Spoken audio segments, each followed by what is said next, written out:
Alhamdulillah wassalatu wassalamu ala Rasulillah wa ala alihi wa sahbihi ajma'in, amma ba'd. Alhamdulillah, melanjutkan pembahasan kita yang berkaitan dengan adab dan prinsip bagi penuntut ilmu. Maka adab dan prinsip berikutnya dari penuntut ilmu itu adalah memuliakan dan menghormati orang-orang yang berilmu.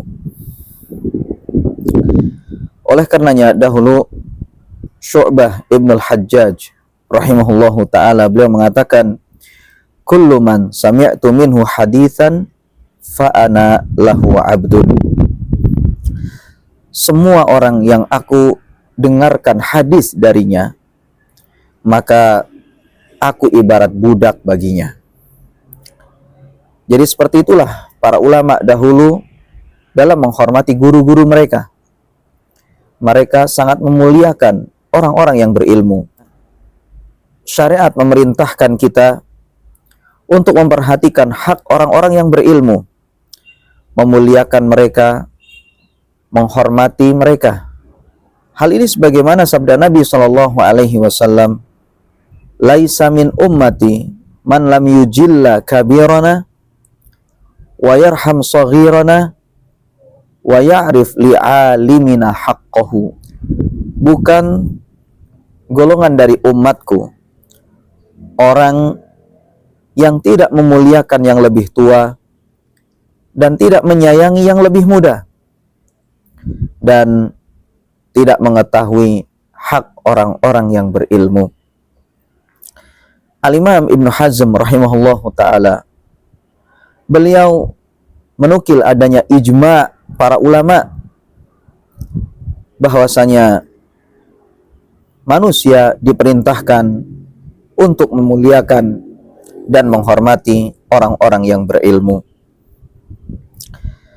Dan termasuk adab yang harus kita lakukan kepada guru kita, adab yang harus dilakukan oleh penuntut ilmu kepada guru-gurunya, yaitu adalah tawadhu kepadanya, fokus memperhatikan pelajarannya, tidak tolah-toleh ketika belajar bersamanya, kemudian memperhatikan adab saat berbicara dengannya, dan juga apabila berbicara dengannya, maka hendaknya dia memuliakannya dengan tanpa berlebih-lebihan, bahkan hendaknya dia menempatkan gurunya itu pada posisinya, agar supaya tidak merusak kehormatannya, agar tidak merusak kemuliaannya, padahal dia ingin untuk memujinya.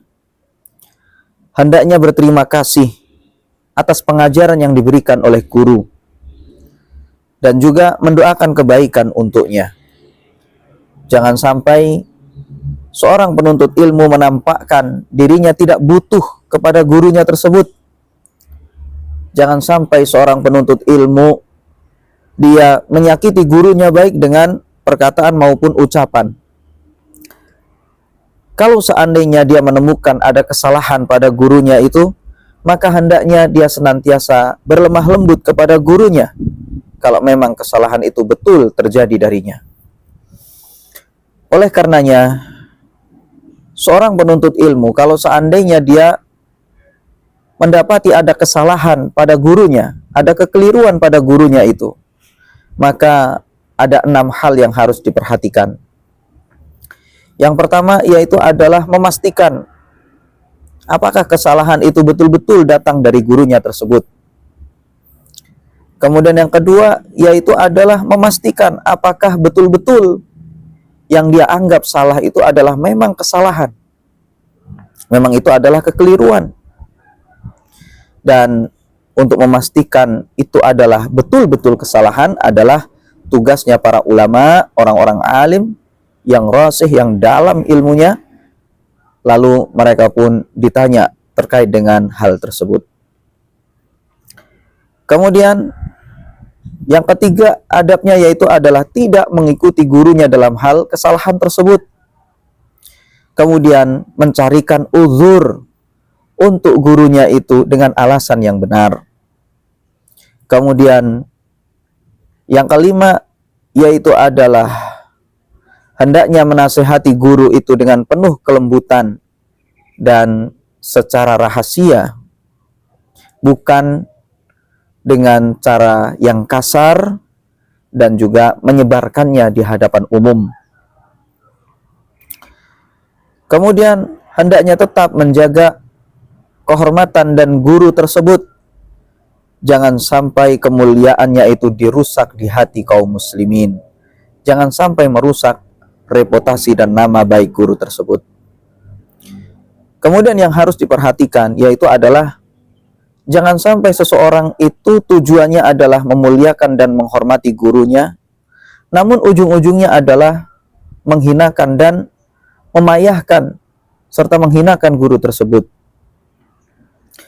Contoh kecilnya adalah ibarat seperti seorang atau murid-murid yang ingin memuliakan gurunya, namun dengan cara berdesak-desakan kepadanya, sehingga dia pun sulit untuk jalan dan mengalami kesulitan.